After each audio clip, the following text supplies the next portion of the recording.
என்ன ஸ்பெஷல் தெரியுங்களா? காடை தான். இன்னைக்கு காடை தான் நம்ம சில்லி செய்ய போறோம்.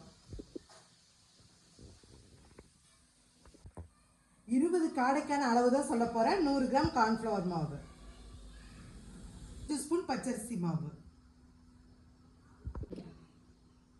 5 ஸ்பூன் வரமிளகாய் தூள், 5 ஸ்பூன் இஞ்சி பூண்டு பேஸ்ட், 2 லெமன் ஜூஸ், அளவான நைஸ் உப்பு. மசாலாலாம் வெளியே வராமல் இருக்கிறதுக்கு ஆயில் கொஞ்சம் சேர்த்திக்கலாம், 3 ஸ்பூன். எல்லாம் நல்லா கலக்கிக்கலாம்.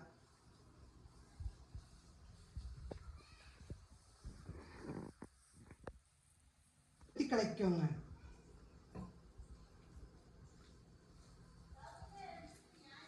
நல்லா கலக்கி அரை மணி நேரம் நல்லா ஊற வச்சுக்கலாம்.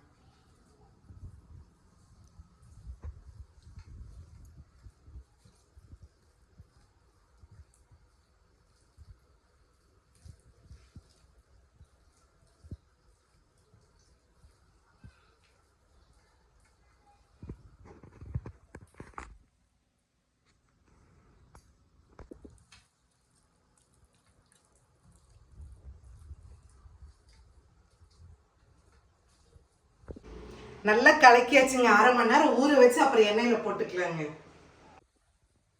அரை மணி நேரம் ஊறியாச்சு. நல்லா ஒரு கலக்கு காடை எடுத்து போட்டுக்கலாங்க. நல்லா கொதிக்கிற எண்ணெயில்.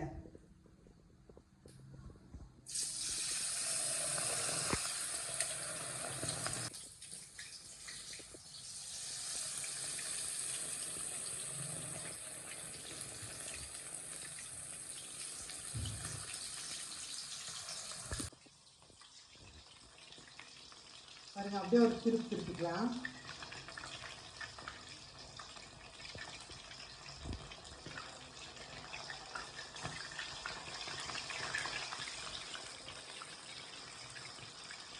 இது ஒன்று ரெடி ஆயிடுச்சு, எடுத்துக்கலாம்.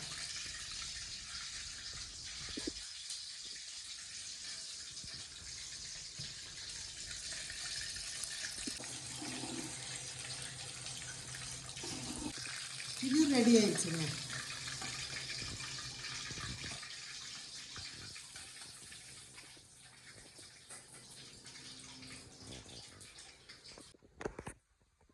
சுவையான காடை ரோஸ்ட் ரெடிங்க. இது அப்படியே லெமனை புழிஞ்சு விட்டு பெரிய வெங்காயத்தை வச்சு சாப்பிட்டா வேற லெவலாக இருக்குங்க. இது ட்ரை பண்ணி பார்த்து எப்படி இருக்குன்னு கமெண்ட்ஸில் சொல்லுங்கள்.